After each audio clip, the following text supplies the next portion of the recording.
One of the things that social scientists and behavioral therapists are coming to now is the idea that if you put 10,000 hours of practice in on anything, you become excellent at it. And I just think that's an exciting concept for how to think about the Christian life. If we put in 10,000 hours in praying, we will become expert prayers. We will become practitioners of prayer, masters at prayer. If we put in 10,000 hours in hospitality, the same thing, we become masters of hospitality. And that goes for any kind of Christian practice, theological reflection, charity, doing justice, loving kindness, serving our neighbor, whatever it would happen to be. And so that sort of makes my heart sing, because it's not a miracle to become a good Christian. It's about putting the time in and trying to live a disciplined life. We don't start out perfect, but if we put the time in with the grace of the Holy Spirit and we work at it, we become like Jesus. We can really be imitators of Christ. And so it's a process. It happens over a long period of time. The dominant narrative of North American Christianity is instantaneous transformation. That is, you have a born-again experience and you get saved. You get baptized in the Holy Spirit, you're spiritually perfect. You have some sort of sanctification experience and you're the best Christian ever. And in most North American Christianity, we date those things. I got born again on.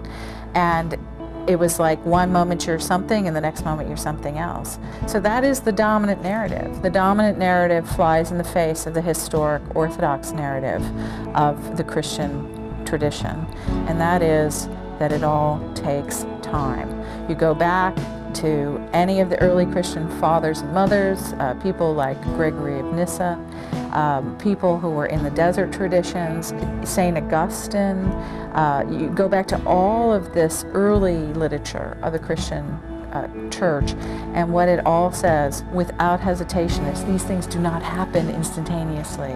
They happen over a lifetime well lived in Jesus. They happen through our practices and they happen in community. And without those things, you can't be a Christian. Well, that doesn't sound very productive.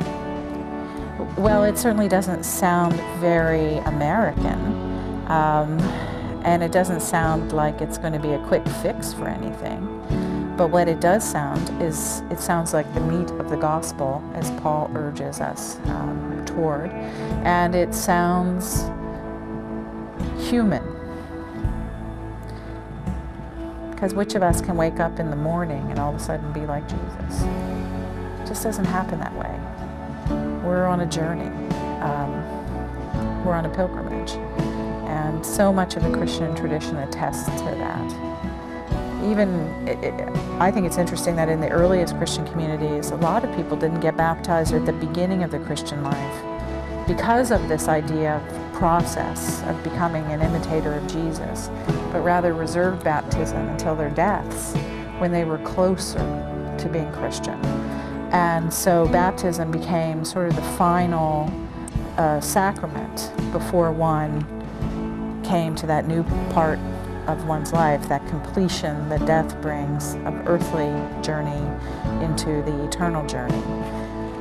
So these things have been differently conceived by Christians over time, and just because American Christians want it fast or easy doesn't mean that other Christians agree with us.